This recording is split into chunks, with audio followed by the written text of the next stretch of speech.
Dai. Vinitaly Tour presents.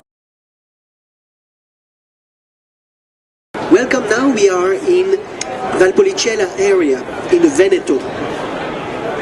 The Valpolicella area for me is quintessential Italian. Why I say that? Because for me Italy is about diversity.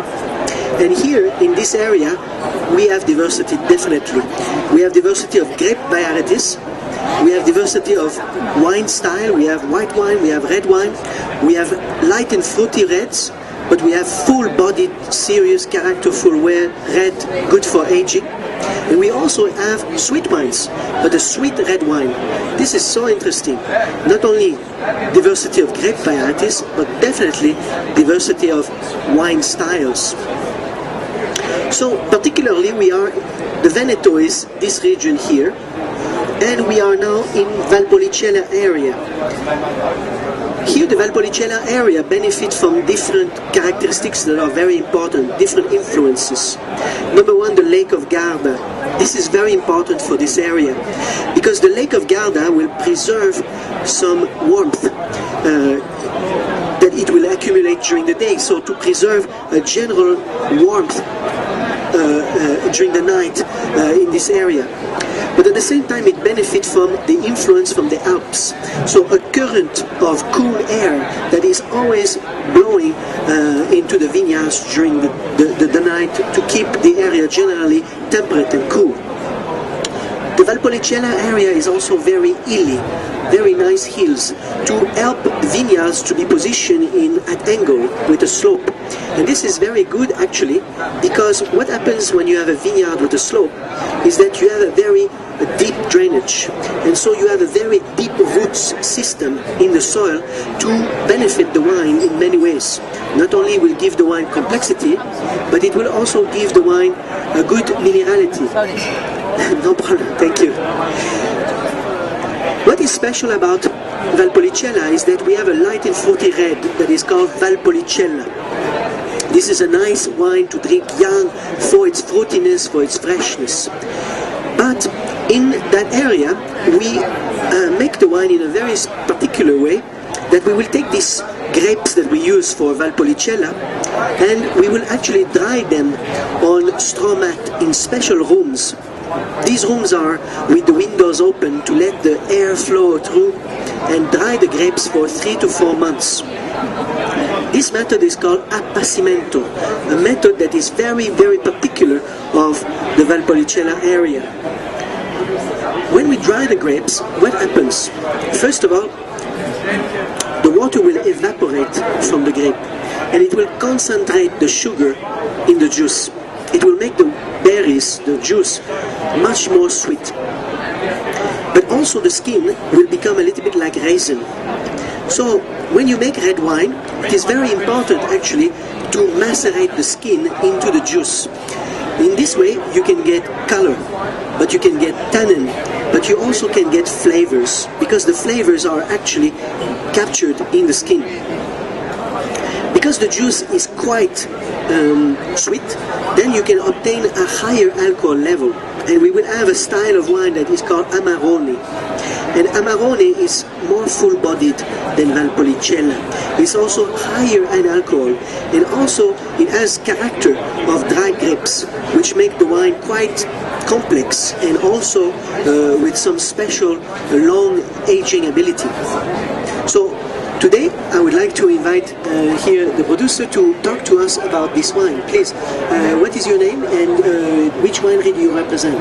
My name is Albano Vason. I am the winemaker of Valentina Cubi Wineries. Valentina Cubi is my mother, and we are located in Fumane village, and we produce Valpolicella and Amarone. And now in 2010 we began to convert our wineries in organic wines.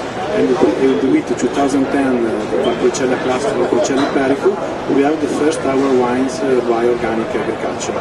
Now we can present to you our Amarone Ora 2006, and this wine has just had an important hour in Verona, named 5 grappoli from sommelier organization.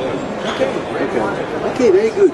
So here we have the conversion from a traditional vineyard into an organic vineyard. So here the emphasis will be even more on the quality of the grapes to hopefully, not hopefully, but the target is to give even better wines. Okay. So now we have the wine Morin, okay, Amarone della Valpolicella Classico. Okay, cheers. This one here on the nose, it is obviously, we can feel the Amarone style. It's an old style of Amarone. We can find some vanilla, but in the meantime maintain a good tasting perception of the fruity as Marasca and wild berry. Marasca, so these are the cherries that we macerate in the alcohol, so that gives us a nice cherry smell, but very raisin as well, so it reminds us of prunes and plums as well. And on the palate, here, we have a good level of alcohol, a good body, that really supports all this fruitiness, that gives us actually a nice length of the aftertaste. Yes, I agree completely with you. Yes. In this way, is a wine with a high alcohol, but in the meantime maintain an important factor with the fresh cherry, fresh fruity, and with this wine we are sure that we could obtain a good result in this market for the selling. Absolutely. What I like about Italian people is that they have an expression called la dolce vita, but they also have another expression, is vino da meditazione. It's a wine to meditate, and I think Amarone is the perfect wine to meditate. So basically, we take this wine, we save it until at the end of the meal, where we open a good bottle of Amarone and we sit, we are among friends, and we can talk, we can meditate on the big issues of the day. It's not for us in Italy, we are not used to drink this wine while we're eating, but myself normally I eat at the end of the dinner, or during the dinner while I'm eating dishes of cheese. Moreover, cheese from our region, named Monte Veronese, is a typical important cheese, the typical cheese from Verona, and is a cheese that is a good relation with these kinds of wines.